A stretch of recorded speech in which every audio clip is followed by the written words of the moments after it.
Assalamualaikum warahmatullahi wabarakatuh. Alhamdulillahirabbil alamin. Wassalatu wassalamu ala asyrafil anbiya'i wal mursalin wa ala alihi wa sahbihi ajma'in. Amma ba'du. Ada 3 penghancur paling ampuh yang membuat manusia tak berdaya dan membuatnya tersungkur dalam kehinaan baik di dunia, di mata manusia, dan di akhirat di sisi Allah. Ketiga hal itu adalah harta, tahta, dan wanita. Rasulullah SAW senantiasa mengingatkan dan berwasiat kepada umatnya agar senantiasa mawas diri terhadap godaan menggiurkan 3 penghancur sendi-sendi iman itu.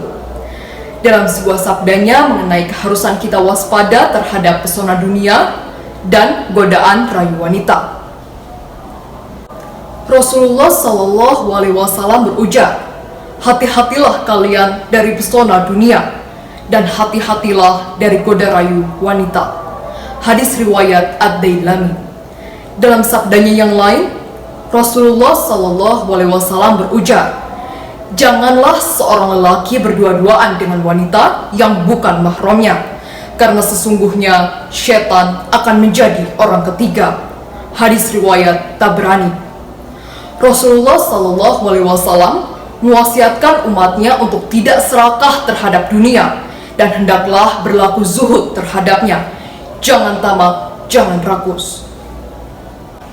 Sebab kecintaan pada dunia tidak akan ada batasnya. Manusia yang tamak dan rakus terhadap dunia tidak akan pernah mencapai puncak bahagia, karena dia terus memburunya dengan rohani yang terengah-engah. Rasulullah bersabda, zuhudlah pada dunia, Allah pasti akan mencintaimu, dan zuhudlah pada apa yang ada di tangan manusia, pasti manusia mencintaimu. Hadis riwayat Ibnu Majah. Semakin banyak manusia yang mencintai dunia, maka gambaran kiamat semakin dekat dan manusia semakin jauh dari Allah. Mereka berlomba membidik dunia, namun semakin menjaga jarak dari Allah. Na'udzubillahi min zalik.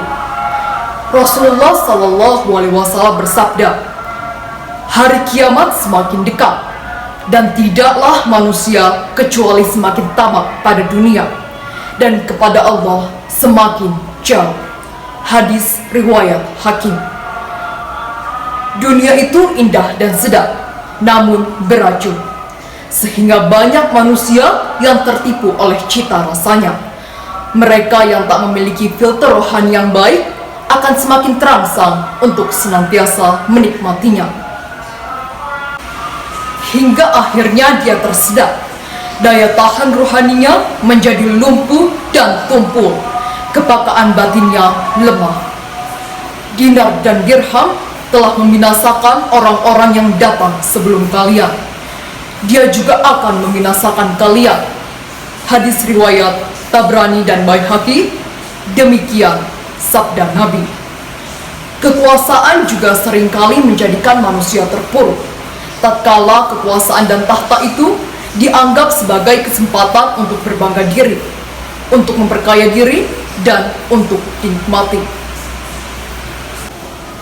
Padahal kekuasaan hendaknya diperlakukan sebagai amanah yang tidak ada khianat di dalamnya. Mereka yang dianggap lembek dan lemah untuk memegang amanah ini, jangan coba-coba masuk ke dalamnya, sebab dia akan terjungkal dan akan merana. Rasulullah SAW pernah memperingatkan sahabat utama Abu Dzar dengan berkata, wahai Abu Dzar, sesungguhnya engkau lemah dan sesungguhnya dia adalah amanah, dan di hari kiamat akan menjadi siksa dan sesal, kecuali yang mengambil sesuai haknya dan melaksanakan apa yang seharusnya dilaksanakan. Hadis riwayat Muslim. Kesungguhan dalam menjalankan kekuasaan inilah yang oleh Rasulullah dituntut dari umatnya yang diberi amanah kekuasaan. Sebagaimana sabdanya, tidaklah ada seorang pemimpin yang mengurusi urusan kaum muslimin namun kemudian tidak bersungguh-sungguh dan tidak memberikan nasihat, kecuali dia tidak akan masuk surga bersama mereka. Hadis riwayat Muslim. Dengan harta, manusia bisa masuk ke dalam surganya.